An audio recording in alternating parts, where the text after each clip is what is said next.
Hello दोस्तों, आपका अपने चैनल फॉरी फैमिली में बहुत बहुत स्वागत है। गौतम बुद्ध की तेज का रहस्य। एक दिन की बात है, बुद्ध अपना प्रवचन दे रहे थे।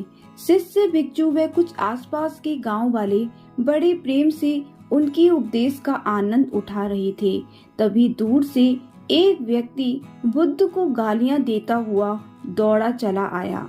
सभी चकित रह गए, परंतु बुद्ध ने उस पर कोई विशेष ध्यान नहीं दिया। वे अपना बोलते रहे।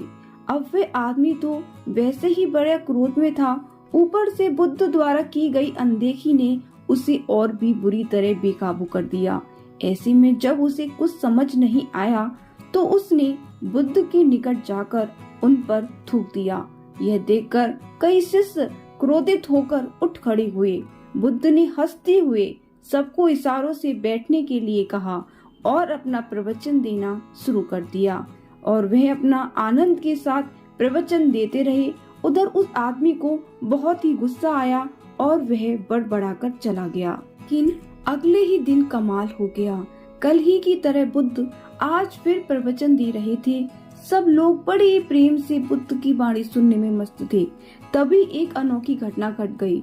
कल जिसने बुद्ध पर थूका था वह आज न सिर्फ दूर से ही रोता हुआ चला आ रहा था, बल्कि साथ में मुझे क्षमा कर दो महाराज, क्षमा कर दो प्रभु चिल्ला भी रहा था। और कोई माजरा समझ पाए उससे पहले वे रोते हुए चिल्लाते हुए सीधे बुद्ध के चरणों में आ गिरा। बुद्ध ने आज भी उस पर कोई विशेष ध्यान नहीं दिया। उनका ध्यान पूरी तरह से प्रवचन पर ही लगा रहा। यह देखकर व्यक्ति और जोर जोर से गिड़गिड़ाने लगा, परंतु बुद्ध पर उसका कोई असर नहीं हो रहा था। उनका उसकी अवहेलना कर प्रवचन देना अब भी जारी ही रहा।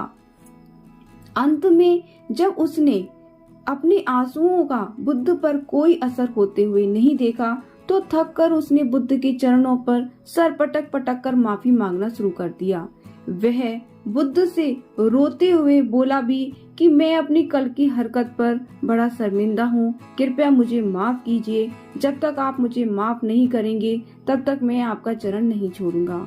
अब तो बुद्ध के पास कोई चारा नहीं बचा था। तब उन्होंने उसके चरणों से उठाते हुए कहा, जब मैंने कल तुम्हारे थूकने का बुरा नहीं माना था तो ऐसे में आज मैं तुम्हें माफी दूं भी तो किस बात के लिए। कल जब तक तुम थूकने पर अपना क्रोध व्यक्त किया था तब मैं तत्क्षण समझ गया था कि तुम मुझसे इस कदर खफा हो कि नाराजगी व्यक्त करने के लिए तुम्हारे पास शब्द ही नहीं है।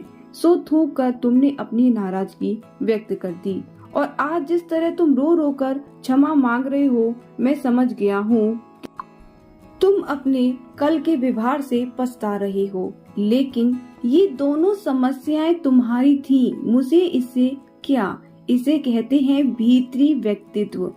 अब ऐसे व्यक्ति को कोई कैसे विचलित कर सकता है, और आपको भी बुद्ध से यही कला सीखनी है। जब तक आप ऐसे मजबूत भीतरी व्यक्तित्व की नींव नहीं रखते तब तक आपके दुख दर्द दूर नहीं होने वाले हैं। यही उनके तेज का रहस्य है। मनुष्य का बाहरी तेज उसके आंतरिक व्यक्तित्व का रिफ्लेक्शन होता है। जो व्यक्ति दूसरे व्यक्ति बात या उनके प्रभाव से जितना कम विचलित होता है उतने ही उसके चेहरे पर तेज होता है। आज के लिए हम इस कहानी को यहीं विराम देते हैं। अगले वीडियो में मिलेंगे एक नई कहानी के साथ। यह कहानी आपको कैसी लगी कमेंट सेक्शन में जरूर बताएं। भगवान आपकी हर मनोकामना को पूरा करे। ओम जय साई राम।